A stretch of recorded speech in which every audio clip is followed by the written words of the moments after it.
Manajemen ASN adalah pengelolaan ASN untuk menghasilkan pegawai ASN yang profesional, memiliki nilai dasar, etika profesi, bebas dari intervensi politik, serta bersih dari praktik KKN.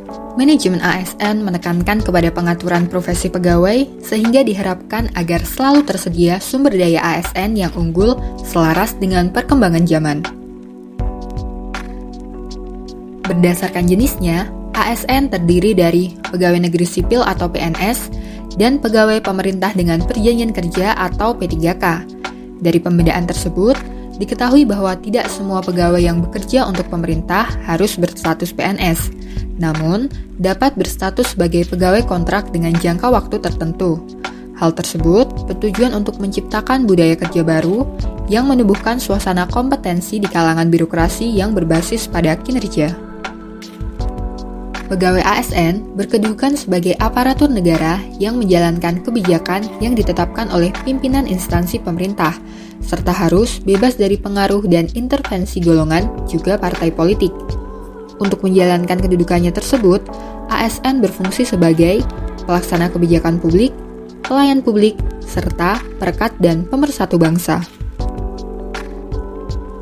Agar dapat melaksanakan tugas dan tanggung jawabnya dengan baik, serta meningkatkan produktivitas, menjamin kesejahteraan ASN dan akuntabel, maka setiap ASN diberikan hak, seperti gaji, tunjangan, fasilitas, dan sebagainya.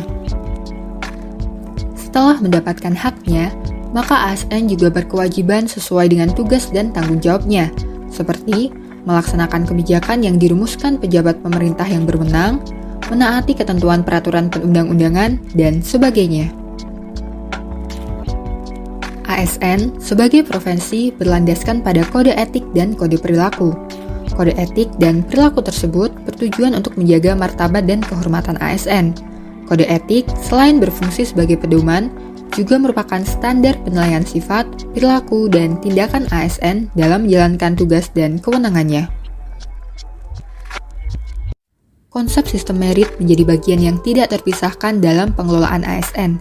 Sistem merit pada dasarnya adalah konsepsi dalam manajemen SDM yang menggambarkan diterapkannya objektivitas pada keseluruhan proses dalam pengelolaan ASN. Pengambilan keputusan dalam pengelolaan SDM didasarkan pada kemampuan dan kualifikasi seseorang untuk melaksanakan pekerjaan, tidak berdasarkan pertimbangan subjektif seperti afiliasi politik, etnis, dan gender.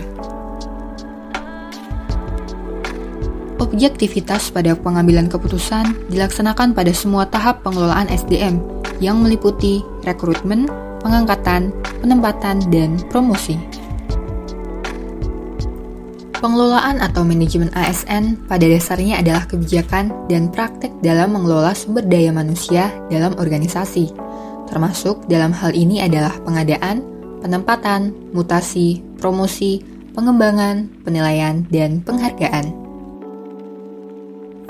Pegawai ASN terhimpun dalam wadah Korps Profesi Pegawai ASN Republik Indonesia.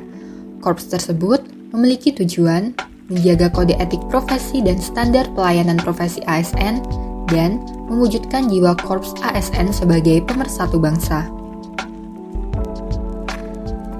Untuk menjamin efisiensi, efektivitas, dan akurasi pengambilan keputusan dalam manajemen ASN, maka diperlukan sistem informasi ASN. Sistem informasi ASN diselenggarakan secara nasional dan terintegrasi antar instansi pemerintah, serta memuat seluruh informasi dan data pegawai ASN. Sengketa pegawai ASN diselesaikan melalui upaya administratif.